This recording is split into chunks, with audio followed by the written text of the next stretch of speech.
ओम नमो भगवते वासुदेवाय नमः। आज की कथा में हम पंचम स्कंद में पूर्वचित्ती अप्सरा, प्रियवत चरित्र, आग्निद्र नाभि एवं ऋषभ चरित्र की कथा का श्रवण करेंगे। श्री सुखदेव जी ने कहा, श्रीमद् भागवत की कथा 7 दिनों में मुक्ति देती है। वक्ता अधिकारी हो और श्रोता सावधान होकर कथा सुने तो सांसारिक विषयों के प्रति धीरे धीरे अरुचि और परमात्मा के प्रति रुचि जगती है। प्रभु के प्रति प्रेम भाव जाग जाए तो 7 दिनों में यह कथा मुक्ति दिलाती है। भागवत की कथा सुनने के बाद भी मुक्ति न मिले तो मानो कि पूर्वचित अप्सरा मन में अभी तक बैठी हुई है। अब पूर्वचित अप्सरा की कथा सुनिए। पूर्व जन्म में जिनका उपभोग किया था उन विषयों की वासना अब भी चित्त में निहित रहती है। वहीं इस पूर्वचित्ती अप्सरा का स्वरूप है। जीव और ईश्वर के मिलन में वासना बाधा रूप है। मनुष्य को चाहिए कि वह सुख दुख भोग कर प्रारब्ध का नाश तो करे, किंतु नया प्रारब्ध उत्पन्न न करे। मनुष्य इसी जन्म में अगले जन्म की तैयारी करता है। अतः ज्ञानी जन संसर्ग दोष से दूर रहते हैं। परमहंस ऋषभ देव जी भी ज्ञानी हैं। परमहंस भरत जी भगवत जन हैं। ज्ञानी पुरुषों को लगता है कि सांसारिक प्रवृत्तियां ज्ञान, निष्ठा और भक्ति में बाधक हैं। सांसारिक प्रवृत्तियों को सहसा मत छोड़ो, किंतु विवेक से काम करते जाओ। परमहंस की यह निष्ठा है कि जगत में जो कुछ दिखाई देता है वह सब मिथ्या है। जगत को मिथ्या मानने से वैराग्य उत्पन्न होता है। संसार को सत्य मानने से मोह उत्पन्न होता है। जगत में जो दिखाई देता है वह सब मिथ्या है, किंतु इन सब को देखने वाली आत्मा सुख रूप है। दृश्य विनाशी और फल रूप होने के कारण ज्ञानी अपनी दृष्टि दृश्य में नहीं रखते। ज्ञानी जन अपने मन को दृश्य वस्तु में नहीं रमने देते, किंतु उन सभी के साक्षी परमात्मा में दृष्टि को स्थिर करते हैं। मन को आत्मस्वरूप में से सत्ता मिलती है। मन की स्वतंत्र सत्ता नहीं है। आत्मा की अनुज्ञा मिलने पर ही मन पाप करता है। आत्मा मन की दृष्टा है और साक्षी है। मन को पाप करने की अनुमति कभी मत दो। ऋषभदेव मन को दृश्य में कभी जाने नहीं देते थे और मन को ईश्वर में स्थिर रखते थे कि जिससे मन प्रभु में मिल जाए और सुख दुख का स्पर्श ना हो। निद्रा में मन निर्विषय बन जाता है। निद्रावस्था में मन जिस प्रकार होता है वैसा ही जागृतावस्था में भी रहे तो समझ लो कि मुक्ति ही है। सभी विषयों में से मन को हटाना होगा। दृश्य में से हटकर मन दृष्टा में मिल जाता है। मन का ईश्वर में लय होने पर मुक्ति मिलती है। ज्ञानी पुरुषों के लिए संसार बाधक नहीं है। ज्ञानी पुरुष स्वेच्छा से नहीं अपितु अनिच्छा से प्रारब्ध के कारण जीते रहते हैं। भगवान के भक्त परमहंस ज्ञानी प्रारब्ध के कारण ही जीते हैं। ये दोनों निष्ठाएं वैसे तो एक ही हैं, फिर भी भिन्न भिन्न है। मार्ग भिन्न है। ज्ञानी जगत को असत्य मानते हैं तो भगवदन जगत को सत्य मानते हैं। ज्ञानी और भगवत भक्त परमहंस के लक्ष्य तो एक ही हैं, किंतु साधन भिन्न भिन्न हैं। ज्ञानी परमहंस जगत को मिथ्या रूप अनुभव करते हैं। भागवत परमहंस जगत को वासुदेव स्वरूप समझते हैं। भागवत परमहंस कहते हैं कि जगत मिथ्या नहीं किंतु सत्य है और वासुदेवमय है। शंकर स्वामी ने जगत को मिथ्या माना है। इन दोनों निष्ठाओं में शाब्दिक भेद है, तत्वत नहीं। जगत असत्य और सभी की दृष्टा ईश्वर सत्य है, ऐसा ज्ञानी मानते हैं। वैष्णव भागवत मानते हैं कि जगत ब्रह्मा का ही स्वरूप है। वेदांती का विवर्तवाद है और वैष्णवों का परिणामवाद। ज्ञानियों का विवर्तवाद है दूध से दही बनता है, किंतु दही दूध नहीं है। भागवत कहते हैं ईश्वर में से जगत को जो परिणाम हुआ है वह दही की भांति नहीं, किंतु सुवर्ण से बने आभूषणों की भांति हुआ है। सुवर्ण का टुकड़ा सुवर्ण ही था और आभूषण बनने के पश्चात भी सुवर्ण ही रहा। सुवर्ण के टुकड़े के सुवर्ण में और आभूषण के सुवर्ण में कोई भेद नहीं होता। जगत ब्रह्मा का ही परिणाम है, अतः सत्य है। सूत जी सावधान करते हैं। शंकराचार्य कहते हैं कि नाम रूप मिथ्या है और अन्य सभी कुछ सत्य है। मिट्टी सत्य है, घड़ा नहीं। इसी प्रकार जगत सत्य नहीं है। वैष्णव कहते हैं ब्रह्मा रूप जगत सत्य है। ये लोग जगत को ब्रह्मा रूप मानकर जगत के प्रत्येक पदार्थ को ब्रह्मा रूप ही देखते हैं और जगत के सभी पदार्थों से प्रेम करते हैं। ज्ञानी पुरुष जगत को मिथ्या मानकर जगत के पदार्थों से प्रेम नहीं करते। वे केवल ईश्वर से प्रेम करते हैं और विकार वासना को नष्ट करते हैं। वे कहते हैं कि शरीर विष्टा मूत्र से भरा हुआ है और इस आधार से वे देह का मोह छोड़कर परमात्मा में लीन होते हैं। किंतु वैष्णवों के लिए तो सारा जगत ब्रह्मा रूप है। सिया राम मैं सब जग जानी, करऊं प्रणाम जोरी जुग पानी। ज्ञानी की दृष्टि नारी की ओर जाएगी तो वह समझ लेगा यह तो हड्डी मांस की पुतली है, तो मलमूत्र से भरी हुई है, इससे क्या लेना देना है। और ऐसा सोचता हुआ वह ज्ञानी उस स्त्री की ओर से दृष्टि फेर लेगा। यदि वैष्णव किसी नारी को देखेगा तो वह मानेगा वह तो साक्षात लक्ष्मी है। ज्ञानी परमहंसों का मार्ग साधारण गृहस्थ के लिए कुछ कठिन ही है। वैष्णवों का मार्ग हम जैसों के लिए सरल है। जगत को ब्रह्मा रूप समझना सरल है। जो दृष्टिगोचर हो रहा है उसे मिथ्या मानना कठिन कार्य है। माना है कि स्त्री सुंदर है, किंतु ज्ञानी कहेगा वह तो विष्टा मूत्र से भरी हुई पुतली है, अतः उसमें से मन हटा लो, सौंदर्य कल्पना में है। ज्ञानी स्त्री की उपेक्षा करेगा। कभी नारी देखने में आएगी तो ज्ञानी उपेक्षा की दृष्टि से देखा, तिरस्कार से देखेगा। किंतु यदि वैष्णव किसी नारी को देखेगा तो उसे वह लक्ष्मी देवी समझेगा और ऐसा मानकर निर्विकार होकर उस वह बंधन करेगा। वैष्णव नारी के प्रति सम्मान और सद्भाव की दृष्टि से देखेगा। किसी भी वस्तु के प्रति तिरस्कार से देखने की अपेक्षा प्रत्येक को भागवत भाव से निर्विकार होकर बंधन करना अधिक अच्छा है। महाप्रभु कहते हैं प्रत्येक पदार्थ श्री कृष्ण का अंश है, अतः यह जगत सत्य है। किंतु खंडन बंधन के ऐसे संघर्ष से दूर रहना ही अच्छा है, अन्यथा राग द्वेष बढ़ने की आशंका है। ज्ञानी परमहंस ज्ञान का उपदेश देता है तो भागवत परमहंस क्रिया से उपदेश देता है। जड़ भरत की भांति उसकी प्रत्येक क्रिया उपदेश रूप होती है। ऋषभदेव आदर्श ज्ञानी परमहंस हैं तो भरत जी आदर्श भागवत परमहंस। सभी कुछ का त्याग करके ऋषभदेव पागल होकर जगत में भ्रमण करते हैं। सभी में ईश्वर का भाव रखकर भरत जी सभी की सेवा करते हैं। मैं सेवक सचराचर रूप स्वामी भगवंत। ऋषभदेव को देहाध्यास नहीं है, वे आदर्श ज्ञानी परमहंस हैं। इनसे पहले इनकी कथा आएगी। ऋषभावतार ज्ञान का आदर्श स्थापित करने के लिए है।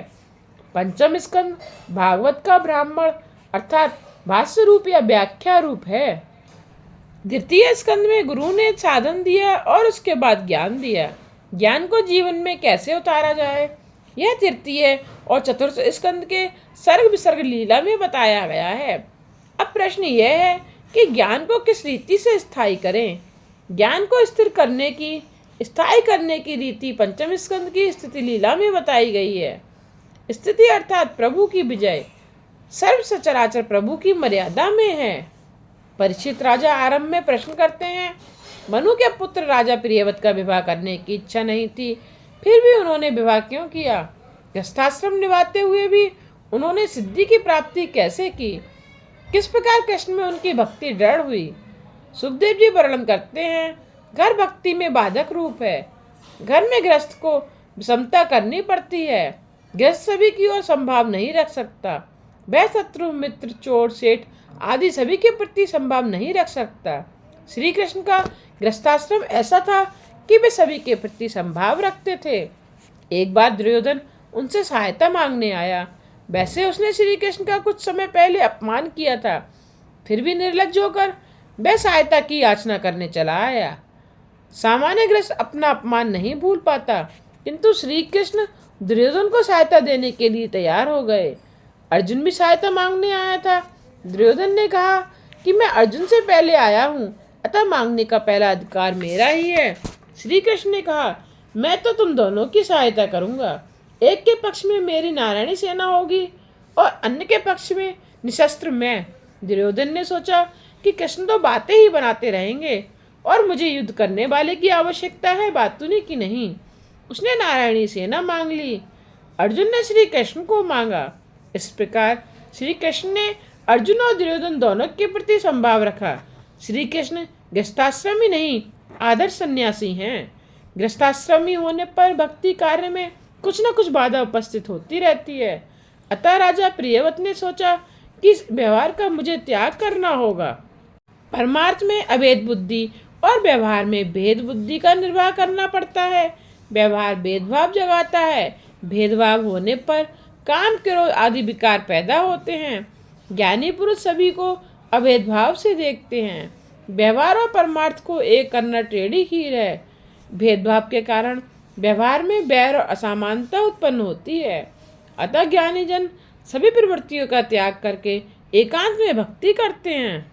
घर में भक्ति नहीं हो पाती क्योंकि कई विक्षेप आते रहते हैं। तुम गृह त्याग करके गंगा किनारे जा नहीं सकते, अतः कहना पड़ता है कि घर में ही रहकर भजन करो। जीव जब प्रभु के साथ एक होता है तभी साक्षात्कार कर सकता है। एकांत में ईश्वर की आराधना करने से यह शक्य होता है। राजा प्रियव्रत की इच्छा हुई कि मैं एकांत में ईश्वर की आराधना करूं। वहाँ ब्रह्मा जी ने आकर राजा से कहा, प्रारब्ध को भुगतना पड़ता है। मैं भी परमात्मा की आज्ञा से प्रारब्ध भुगत रहा हूँ। मुझे भी प्रवृत्ति करने की इच्छा नहीं है। तुम्हारे लिए अभी वनगमन की आवश्यकता नहीं है। सावधानी से व्यवहार करो। जितेंद्रिय तो घर में रहकर भी ईश्वर की आराधना कर सकता है, और जो जितेंद्रिय नहीं है वह तो वन में भी प्रमाद ही करेगा।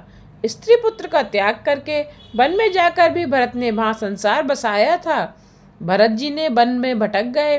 प्रहलाद ने दैत्यों के साथ रहकर कई प्रकार के कष्ट सहकर घर में ही भक्ति की थी।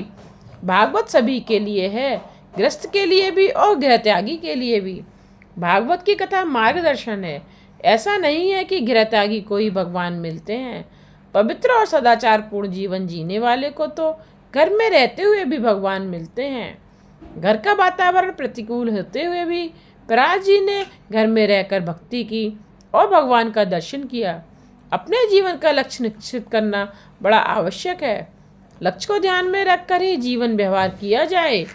मानव जीवन का लक्ष्य है प्रभु की प्राप्ति। प्रहलाद ने प्रतिकूल परिस्थिति होने पर भी भक्ति की, जबकि घर को भक्ति में बाधा रूप मानकर गृह त्याग करने पर भी भरत जी वनवास में भक्ति न कर सके। मनुष्य कहीं भी जाए, पंच विषय तो आएंगे ही। घर में रहकर ही भक्ति करनी है तो प्रहलाद का आदर्श दृष्टि के समक्ष रखो, और वनवासी होकर भक्ति करनी है तो भरत जी का जीवन लक्ष्य में रखो। जीवन के पीछे 6 चोर लगे हुए हैं। वे 6 चोर काम, क्रोध, लोभ, मोह, मद और मत्सर। इन विकारों के बस में जो नहीं होता उसके लिए घर बाधा रूप नहीं है। गृहस्थाश्रम में किला है, पहले उसमें रहकर ही लड़ना उत्तम है। यह 6 शत्रु तो वन में भी साथ साथ आकर सताते हैं, अतः उन 6 शत्रु रूपी विकारों को हराना है। काम, क्रोध, लोभ, मोह, मद और मत्सर को जीतना है। इन 6 शत्रुओं को विजेता गृहस्थ होते हुए भी वनवासी जैसा ही होता है। सुखी होना है तो अपने 40वें वर्ष में संसार के व्यवहारों को धीरे धीरे त्याग करने लगो और 91वें वर्ष में वन गमन करो। ब्रह्मा जी राजा प्रियव्रत से कहते हैं, तुम विवाह करो। विवाह किए बिना विकार वासना नष्ट नहीं हो सकती। कुछ समय के लिए संसार के सुखों का उपभोग करने के पश्चात परमात्मा की आराधना करो। व्यवहार करो, किंतु ऐसा करो कि पुनर्जन्म का बीजारोपण ना हो पाए। राग द्वेष रहित किया गया व्यवहार मनुष्य को मुक्ति दिलाता है। जीवन मुक्त पुरुष शारीरिक अभिमान से रहित होता है। वह वासना नहीं रखता, अतः उसे दूसरी देह नहीं मिलती है। आज्ञा मिलने पर प्रियव्रत ने विवाह किया। उसके घर कई बालक उत्पन्न हुए। प्रियव्रत के पश्चात आग्नेत्र ने शासन संभाला। वे तपचर्या करने के लिए वन में जा बसे। उनके तप में पूर्व की वासना, पूर्व चित्ती बाधाएं उपस्थित करने लगीं। चित्त में रहने वाली पूर्वजन्म की वासना ही पूर्व चित्ती है। भोगे हुए विषय सुख का स्मरण और उनके कारण मन में बसी हुई सूक्ष्म वासना ही पूर्व चित्ती है। पूर्व की वासना शीघ्र छूट नहीं सकती। इंद्रियों को मिला हुआ सुख वे बार बार मांगती रहेंगी। ऐसी वासना जगने पर मन को समझाना होगा कि तूने आज तक कितना सुखोपयोग किया, फिर भी तेरी तृप्ति नहीं हो पाई है क्या? जब तक विषयों का आकर्षण है तब तक विषेच्छा नष्ट नहीं हो पाती। विषयों के प्रति आकर्षण न रहने पर विषेच्छा नष्ट हो जाती है। सांसारिक विषयों में जब तक रुचि रहती है तब तक यह जीव ज्ञान भक्ति के मार्ग में आगे नहीं बढ़ सकता। पूर्व चित्ती सभी को सताती है। पूर्व चित्ती का अर्थ है पूर्व के संस्कार। निवृत्त होने पर भी पूर्व की वासना का स्मरण होते रहना ही पूर्व चित्ती है। आग्नेत्र राजा पूर्व चित्ती में फंसे हुए हैं। आग्नेत्र के घर नाभि हुए, नाभि के घर पुत्र रूप ऋषभदेव हुए। ऋषभदेव जी ज्ञान के अवतार थे। ज्ञानी परमहंसों का व्यवहार वर्तन किस प्रकार का होता है बताने के लिए भगवान ने ऋषभदेव जी के रूप में जन्म धारण किया। वे जगत को ज्ञानी परमहंस का आदर्श बताना चाहते थे। ऋषभ का अर्थ है सर्वश्रेष्ठ। ऋषभदेव बार बार उपदेश देते हैं कि मानव जीवन भोग के लिए नहीं, तपचर्या के लिए है। तप करो और सभी में ईश्वर को देखो। सुखों में ही मानव शरीर को दुर्व्यय मत करो। जगत में ज्ञानी परमहंसों को किस प्रकार रहना चाहिए यह बताने के लिए ऋषभदेव जी ने सभी संगों का और सर्वस्व का त्याग किया। अनेक सिद्धियां उनके पास आईं, फिर भी वे उनसे नहीं फंसे। गृहस्थ के लिए धन त्याग और काम सुख का त्याग करना जितना कठिन है, उसमें भी अधिक कठिन है महात्माओं के लिए सिद्धियों का त्याग। ऋषभदेव जी नग्नावस्था में ही घूमते फिरते हैं, खड़े खड़े ही खा लेते हैं, बैल की भांति सब्जी का आहार करते हैं।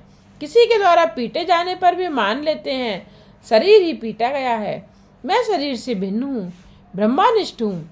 सभी जानते हैं कि शरीर से आत्मा भिन्न है, किंतु इसका अनुभव तो बहुत कम व्यक्ति ही कर सकते हैं। श्रीफल नारियल के अंदर का सफ़ेद गोला और उसका कठोर आवरण एक न होने पर भी जब तक अंदर पानी है तब तक भी एक दूसरे को छोड़ते नहीं हैं। इसी प्रकार जब तक मनुष्य को विषय में रस है, विषय की आसक्ति है, तब तक शरीर और आत्मा की भिन्नता का अनुभव नहीं हो सकता। शरीर आवरण है, आत्मा गोला है, विषय रस पानी है। संसार की किसी भी वस्तु में जब तक रस है तब तक शरीर और आत्मा की भिन्नता का अनुभव नहीं हो पाता। शारीरिक उपभोगों में आनंद नहीं है, आत्मा ही आनंद रूप है। नाम रूप का मोह जब तक नहीं छूटता तब तक आत्मा और देह की भिन्नता समझ में नहीं आती। इसके विपरीत देहाध्याय बढ़ता ही है। संसार के जड़ पदार्थों से अति स्नेह करने से जड़ाध्यास भी बढ़ता ही है। वैराग्य के बिना ब्रह्म ज्ञान स्थायी नहीं हो पाता। ब्रह्म ज्ञान की बातें करने वाला धन और प्रतिष्ठा से भी प्रेम करने वाला सच्चा ज्ञानी नहीं है। सच्चा ज्ञानी तो वही है जो ईश्वर से प्रेम करता है। ईश्वर के बिना संसार के जड़ पदार्थों से स्नेह हो जाता है और वह शरीर से भिन्न आत्मा को नहीं देख सकता। ब्रह्म ज्ञान प्राप्त होने पर यदि सांसारिक विषयों में मोह होगा तो उसे ब्रह्मानंद प्राप्त नहीं होगा। ब्रह्म ज्ञान होने के बाद ईश्वर से प्रीत होने पर ही ब्रह्मानंद प्राप्त होता है। ज्ञानी पुरुष को चाहिए कि किसी भी वस्तु से वह स्नेह ना करे, किसी वस्तु का संग्रह ना करे। यह मनुष्य जप करने के लिए है। मनुष्य देह से तप करने से अंतःकरण शुद्ध होता है। अंतःकरण की शुद्धि से अनंत ब्रह्मा सुख की प्राप्ति होती है। महापुरुषों की सेवा मुक्ति का द्वार है, कामियों का संग नरक द्वार है। इस मृत्यु रूप संसार में फंसे हुए अन्य लोगों को जो उद्धार करने में असमर्थ है, वह गुरु गुरु नहीं, वह स्वजन स्वजन नहीं, वह माता पिता नहीं है। अर्थात वह मनुष्य गुरु स्वजन माता पिता होने के लिए अपात्र है। योग वशिष्ठ रामायण में ज्ञान की 7 भूमिकाएं बताएंगे। शुभेच्छा, सुविचारणा, तनुमानसा, सत्वापति, अंतसंक्ति, पदार्थ भाविनी और तुर्यगा। शुभेच्छा आत्मकल्याण के हेतु श्रोत्रिय और ब्रह्मानिष्ठ गुरु की शरण में जाकर उनके उपदेश के अनुसार शास्त्रों का अवलोकन अध्ययन करके आत्मविचार और आत्मा का साक्षात्कार की उत्कृष्ट इच्छा करना ही शुभेच्छा है। सुविचारणा क्या है? सद्गुरु कथित उपदेश वचनों का तथा मोक्ष शास्त्रों का बार बार चिंतन और विचार करना ही सुविचारणा है। तनुमानसा क्या है? तनुमानसा श्रवण मनन और निध्यासन से शब्दादि विषयों के प्रति जो अनासक्ति होती है और सविकल्प समाधि में अभ्यास से बुद्धि की जो तनुता सूक्ष्मता प्राप्त होती है, वही तनुमानसा है। सत्तापत्ति उपयुक्त 3 से साक्षात्कार पर्यंत स्थिति अर्थात निर्विकल्प समाधि रूप स्थिति ही सत्तापति है। ज्ञान की 4थी भूमिका वाला पुरुष ब्रह्मविद कहलाता है। असंसंगति चित्त विषयक परमानंद और नित्य अपरोक्ष ऐसी ब्रह्मात्मा भावना का साक्षात्कार रूप चमत्कार अंश शक्ति है। इसमें अविद्या तथा उसके कार्यों का संबंध नहीं होता, अतः इसका नाम अंश शक्ति है। पदार्थ भावनी, पदार्थों का जड़ अप्रतीति होती है, वह पदार्थ भावनी है। तुर्यगा, तीनों अवस्था से मुक्त होना तुर्यगा है। ब्रह्मा को जिस अवस्था में आत्मरूप और अखंड जाने, वही अवस्था तुर्यगा है। इन 7 भूमिकाओं में से प्रथम 3 भूमिकाएं साधन कोटि की हैं और अन्य 4 ज्ञान कोटि की हैं। 3 भूमिकाएं तक सगुण ब्रह्मा का चिंतन करो। ज्ञान की 5वीं भूमिका तक पहुंचने पर जड़ और चेतन की ग्रंथि छूट जाती है और आत्मा का अनुभव होने लगता है। आत्मा शरीर से भिन्न है। इन भूमिकाओं में उत्तरोत्तर देहभाव भूलता है और अंत में उन्मत्त दशा प्राप्त होती है। ऋषभदेव जी ने ऐसी दशा प्राप्त की थी। ज्ञानी जन भी इंद्रियों से डरते हैं, वे इंद्रियों का विश्वास नहीं करते। मन का विश्वास कभी मत करो। बोलने की इच्छा ही न हो पाए, इसलिए ऋषभदेव जी अपने मुंह पर पत्थर रखते थे। यौवन में ही वैराग्य न है, सांसारिक विषयों के प्रति अरुचि न हो पाए तो प्रभु भक्ति प्राप्त नहीं होती। विषयों के प्रति जब तक वैराग्य न जगे तब तक भक्ति का आरंभ नहीं होता। आँखों को शक्ति देता है मन, मन को बुद्धि शक्ति देता है और बुद्धि को शक्ति देते हैं परमात्मा। आँखों के साथ मन ना हो तो वस्तु दिखाई नहीं देती। ऋषभदेव जी कर्नाटक आए, दावाग्नि में बुद्धिपूर्वक प्रवेश किया। देह जलती है पर आत्मा को तो कुछ नहीं होता। ऐसी आत्मनिष्ठा परमहंसों के लिए ही है। ऋषभदेव जी का चरित्र सामान्य मनुष्य के लिए अनुकरणीय नहीं है। ऋषभदेव जी का सबसे श्रेष्ठ पुत्र था भरत। इसी भरत के नाम से अपने देश का नाम भरतखंड पड़ा। ऋषभदेव जी के पश्चात भरत ने देश का शासन संभाला। उनकी कथा वर्तमान काल के लिए उपयोगी है। भरत जी महाभागवत हैं। उनके संग से सभी में भगवत भाव जगता था। उनके संग में आने वाले भक्ति रंग में रंग जाते थे। भरत जी ने व्यवहार की मर्यादा का कभी उल्लंघन न किया था। वे महावैष्णव होने पर भी यज्ञ करते थे। अग्नि ठाकुर जी का मुख है।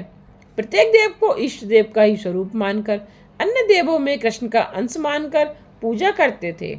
अनेक यज्ञ करके उनका सारा पुण्य श्री कृष्ण के चरणों में अर्पित करते थे। कर्मफल परमात्मा को अर्पित करोगे तो आनंद होगा। कर्मफल प्रभु को अर्पित करने से कर्म का अभिमान नष्ट होता है। ईश्वर से अत्यधिक प्रेम करो, तभी किए हुए कर्मों का पुण्य परमात्मा को अर्पित कर सकोगे। पत्नी श्रम करती है और उसका फल दे देती है अपने पति को। कर्म करो किंतु कर्म के फल की उपभोग की इच्छा ना रखो। कर्म फल की उपभोग की इच्छा रखोगे तो कर्म का अल्प फल ही मिलेगा, पर यदि वह कर्म फल भगवान को अर्पित करोगे तो अनंत फल मिलेगा। सकाम कर्म की भागवत में कई स्थानों पर निंदा की गई है। सकाम कर्म में क्षति होने पर क्षमा नहीं मिल पाती। भरत निष्काम भाव से कर्म करते थे और उसका पुण्य श्री कृष्ण को अर्पित करते थे। सत्कर्म की समाप्ति में कहना है, अनेन कर्मणा भगवान परमेश्वरा प्रियताम नमम नमम।